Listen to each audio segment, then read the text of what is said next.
राजस्थान की विधानसभा की सदन तक पहुंचाया, लेकिन उनको कुदरत ने मंजूर नहीं किया और राजस्थान की विधानसभा के सदन के अंदर तक तो वो गए, लेकिन राजस्थान की विधानसभा के बाद में कुदरत ने एक बार फिर से सलूमर की जनता को मौका दिया है। तो मैं इस मौके पर कहना चाहता हूं कि बागीदोरा विधानसभा में जिस तरीके से उपचुनाव के अंदर जो जीत हासिल हुई थी, उसी तरह से जितेश जी कटारा की जीत हासिल होनी चाहिए।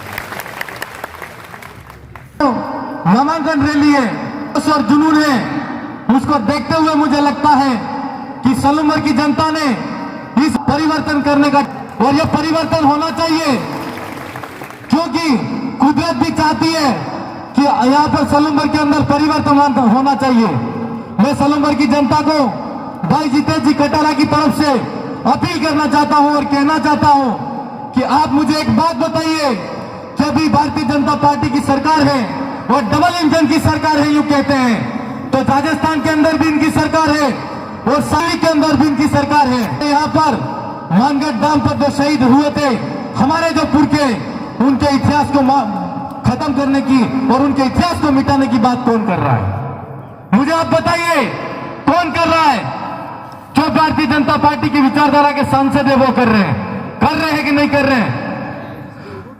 हाल ही हमारे यहां पर जब विधानसभा की सदन चली तो आप सबको पता होगा कि हमारे बाबूलाल जी खराड़ी हैं, मंत्री हैं, उनके गृह क्षेत्र के अंदर 10-10, 15-15 हजार के अंदर आदिवासियों के बच्चे बेचे जा रहे हैं।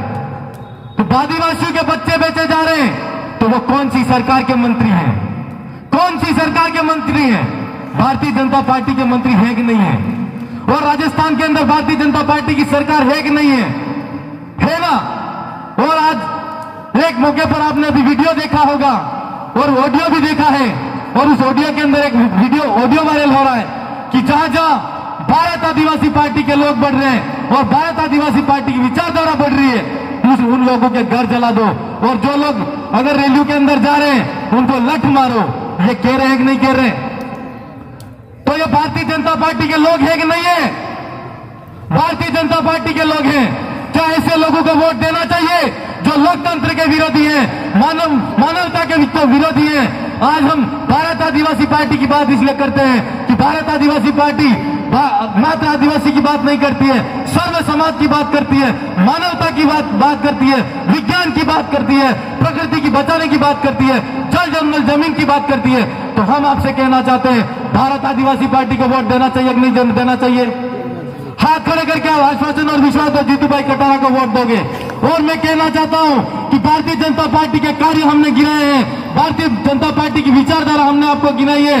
भारतीय जनता पार्टी को आप वोट नहीं दोगे, और जहां जहां भारत आदिवासी पार्टी के कार्यकर्ता है वहां दिन रात एक करके आप जीतू भाई के लिए एक दिन कम खा लेना, एक रात कम सो लेना, और जहां मिले सड़क पे मिले तो सड़क पे सो जाना। लेकिन हमारी जो विचारधारा है कि हम 3 आदमी विधानसभा के अंदर हैं, तो हम कहते हैं कि 84 के अंदर और सलूमर के अंदर हमको विधायक बना के वहां राजस्थान की सरकार के अंदर सदन के अंदर बिठाओ। जीतू भाई हमारे साथ में कंधे से कंधा मिलाकर लड़ेंगे और राजस्थान की विधानसभा के अंदर यहाँ पर दलित, शोषित, पीड़ित, ST, SC और BC माइनॉरिटी और सर्व समाज की जो कोई भी बात होगी उसको बेबाक तरीके से विधानसभा की सदन के अंदर उठाएंगे। ये हम आपसे कहना चाहते हैं मेरे भाई। आज भारतीय जनता पार्टी की बात आती है, हम कहना चाहते हैं कि भारतीय जनता पार्टी विकास के नाम पर वोट कर रही है। 15 साल के अंदर भारतीय जनता पार्टी के क्या विकास किया, ये हम भारतीय जनता पार्टी से पूछना चाहते हैं। 15 साल के अंदर इस भारतीय जनता पार्टी की जहां जहां जिस राज्य के अंदर सरकार रही, वहां पर कितने आदिवासियों को विस्थापित किया, किन आदिवासियों को विस्थापन करके कहां भेज दिया, और किन आदिवासियों को वहां पर उन्होंने मरवा दिया, यह हम उनको पूछना चाहते हैं। और हमको कहते हैं कि हम तो इनके साथ में हैं। और कोई विकास की बात आती है तो वो कहते हैं कि हमने ये विकास कर दिया, हमने वो विकास कर दिया। हम अभी हाल फिलहाल ये देखते आ रहे हैं कि हमारा बांसवाड़ा जिले के अंदर MPCL के नाम से प्रोजेक्ट स्थापित हो रहा है, और उस प्रोजेक्ट के अंदर कई 3 पंचायत के लोग हैं जिनको विस्थापन का सामना करना पड़ रहा है। वहां केला मेला की बात देख लो आप, स्वर्ण खदान के नाम से भारतीय जनता पार्टी की सरकार के अंदर सोने की खदान तो उन्होंने देख ली, और अभी कह रहे हैं कि वहां पर आदिवासी का विस्थापन होगा। क्या ऐसी पार्टी को वोट देना चाहिए?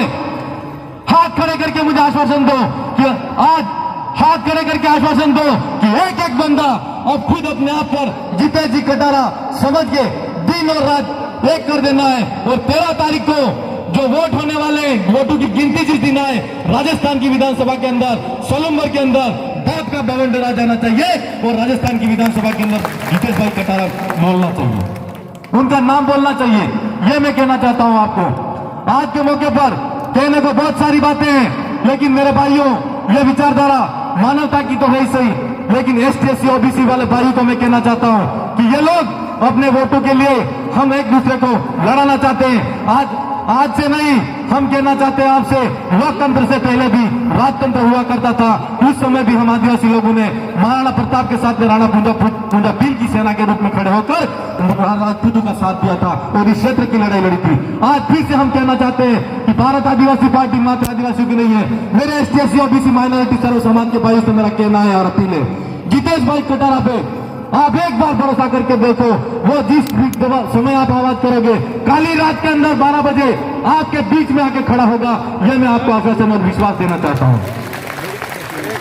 मेरे भाइयों, कहने को बहुत सारी बातें हैं, पर मैं मात्र अंत में दो लाइन कह के मेरी बात को यही विराम करूंगा कि लहरों से डरकर कभी नौका पार नहीं होती, लहरों से डरकर कभी नौका पार नहीं होती, कोशिश करने वालों की कभी हार नहीं होती।